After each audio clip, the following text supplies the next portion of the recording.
They say justice is blind, but when you're black, it feels like it's looking the other way. My daughter Amira, 17, was dragged from her car during a routine traffic stop in Atlanta, slammed to the ground, her ribs fractured, her face bloodied. The officers laughed over her broken body, as if her pain was their entertainment.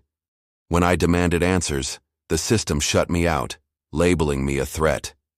They thought I was just a grieving father, too weak to fight back. They didn't know I was a retired Navy SEAL, trained to dismantle systems from the inside. They gave me a reason to act. What would you do if justice turned its back? Would you kick the door down? Let me know where you're listening from. This fight belongs to us all. It was 11:42 p.m. when my phone pierced the silence, a timestamp etched into my soul. Nothing good calls after 11. "Is this Marcus Reed?" a detached voice asked. Officer Maddox, Atlanta PD. "Your daughter Amira was involved in an incident during a traffic stop. She's injured and receiving medical care." My heart lurched. Escalated incident screamed brutality in my mind, a translation honed by 20 years as a SEAL. "Where is she?" I demanded. "Corner of Bedford and 16th. Ambulance on scene heading to St. Mary's Hospital." I didn't reply. Shoes, keys, jacket. None mattered as I raced to my car, stop signs blurring, red lights ignored. My daughter was hurt. That, truth hit harder than any combat wound. The scene was chaos. Flashing lights, yellow tape, onlookers. I pushed past an officer, my growl. My daughter. Enough to clear my path. The ambulance doors stood open, and there she was. Amira. My child, her face swollen, lips split, one eye nearly shut. My knees buckled, but training held me upright. "Dad," she croaked. "They laughed while they hit me." Each word was a bullet, igniting rage and anguish. I took her trembling hand. "I'm here, baby girl. You're safe now." The paramedics' voice cut through. "Possible concussion, facial trauma, maybe fractured ribs. She's stable." Stable. The word mocked the bruises blooming across her face, the trauma carved into her spirit. "I didn't do anything wrong," she whispered. "They said I resisted." "I know," I said, masking the fury boiling inside. "I believe you." At St. Mary's Hospital, Dr. Annika Patel catalogued Amira's injuries with gentle precision. Contusions, ligature marks from overly tight handcuffs, possible fractures. Each camera click documenting her wounds felt like an indictment of a system meant to protect her. Dr. Patel handed me a card. Jasmine Crawford, civil rights attorney. "I've seen this too often," she said softly. "This is systematic. You'll need someone who knows how to fight." The card felt heavy, a lifeline in a system built to silence us. I squeezed Amira's hand. "We'll get through this, I promise." But promises meant nothing without action. The East Point precinct was a fortress of glass and lies. Inside, Sergeant Lamb dismissed my request for body cam footage with a board. "Fill this out. Internal Affairs, 3rd floor." Detective Halden Keller, hunched over a cluttered desk, delivered the rehearsed lie. "All cameras malfunctioned. No footage." I pressed, voice deadly calm. "Every single one?" He shifted uncomfortably. "Technical glitches happen." I leaned in. "My daughter was beaten by officers sworn to protect her, and you call it justified?" His eyes flickered, but he held the line. "The case is closed." I stood, letting my words linger. They picked the wrong girl and the wrong father. Outside, an officer's smug sneer fueled my resolve. They thought they could bury this. They were wrong. Back home, I couldn't let the footage vanish. 7 days until it was deleted. I called Theo Barrett, a former military cybersecurity expert who could hack anything. At Jerry's Diner, I laid out the truth. Amira's assault, the lies, the ticking clock. Theo's jaw tightened. "You want me to hack the police system? That's multiple felonies." "Letting them walk is worse," I said. He nodded. "Operation Daylight. 6.5 days. We'll need burner gear, secure lines, and inside intel." I knew who to call. Shirley Dawson, a retired detective, had fought corruption her entire career. Her house was a vault of memories and secrets.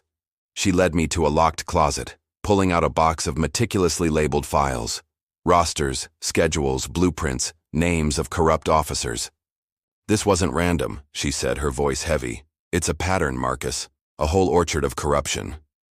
She handed me a memo outlining footage deletions after 7 days. "Expose them," she urged. "Drag their crimes into the light." I left with a fire in my chest, armed with truth. Theo set up in a derelict office building, his screens glowing with purpose. Shirley's intel guided us to a back door in the precinct system. Theo breached it, pulling up Amira's file. The footage was raw, her frightened voice, officers' laughter, the thud of fists. My blood boiled, but it wasn't just her. Folder after folder revealed more. Teenagers, mostly black, bruised and broken, their pain buried under falsified reports. A folder labeled insurance held photos of terrified kids, proof of systemic extortion. "They're selling silence," Theo whispered. "This wasn't just brutality, it was organized crime." Then we found a ledger, $200,000 extorted from desperate families in 18 months. Another file showed a dashcam video, a teenage boy beaten to death labeled an overdose. The officers crafted a lie, calm as paperwork. "They murdered him," I choked out, "and covered it up." Theo nodded.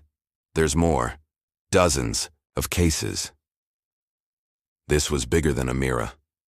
It was a war against every silenced kid. We needed an insider, someone to crack their wall of silence. Shirley pointed me to Ryan Vega, an officer sidelined for speaking out. I met him in a dimly lit parking lot. His eyes were haunted, his voice bitter. "I tried to report them. They buried me." I pushed. "Your silence costs lives. Help us. Expose them." He hesitated, then nodded. "I'll do IAT. Ave me orders." He provided shift patterns, camera blind spots, enough to strengthen our case. But danger closed in. Shirley called, breathless. "They're tailing us." A black SUV with no plates chased her and Amira through Midtown. I cut them off at a bottleneck, forcing the SUV to flee. Checking Amira's belongings, I found a tracking chip in her clinic-issued bracelet. They'd marked her like prey. We couldn't stay. I took them to the vault, a Cold War bunker hidden under a steel plant, a place no one would look. Inside, Amira broke, flinching at my touch, her trauma raw. I stepped back, helpless, as Shirley comforted her. Theo set up comms, but a ping from an FBI node revealed we were being watched, not just by cops, but from within the bureau. Cassidy, an FBI contact, met me at a roadside cafe. "It's Holloway," she said. "He's burying your case, using Amira's assault as bait to catch dissenters." She handed me a drive with encrypted logs proving his interference. "They'll come for you," she warned. "You're the scapegoat." I nodded. Let them try. Back at the vault, Theo decrypted a file from Silas, a paranoid SEAL who'd died suspiciously. It held a map of corruption linking Sheriff Caldwell, a state senator, and Governor Ronald Whitaker to a pay-to-protect scheme targeting black communities. Silas's note read, "Get it out raw, the people must see it." We took it to Maya Lin at Truthline Journal, a gritty newsroom of fearless reporters. She watched the footage, her face grim. This is organized crime under the color of law. As she prepared to publish, their network was hacked, their homepage blacked out. But Maya was ready, uploading through decentralized servers. The footage hit. Officers laughing over Amira's pain, Whitaker's voice admitting to containing black culture. Within hours, it spread. 12 million views, hashtags trending, protests swelling outside the precinct. Amira's bruised face, on black shirts read, she screamed for help, not attention. They fought back, framing me as a cyber terrorist. Cassidy warned of a shadow indictment under a terrorism directive. Amira stepped up, speaking to a live stream. "I'm 17, and they beat me for existing. My father's not a terrorist, he's a father."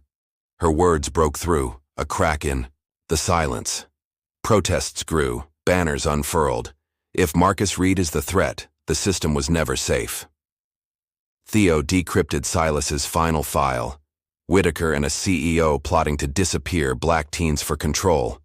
Maya uploaded it, and by morning, it was everywhere. The New York Times called it a civil rights bombshell.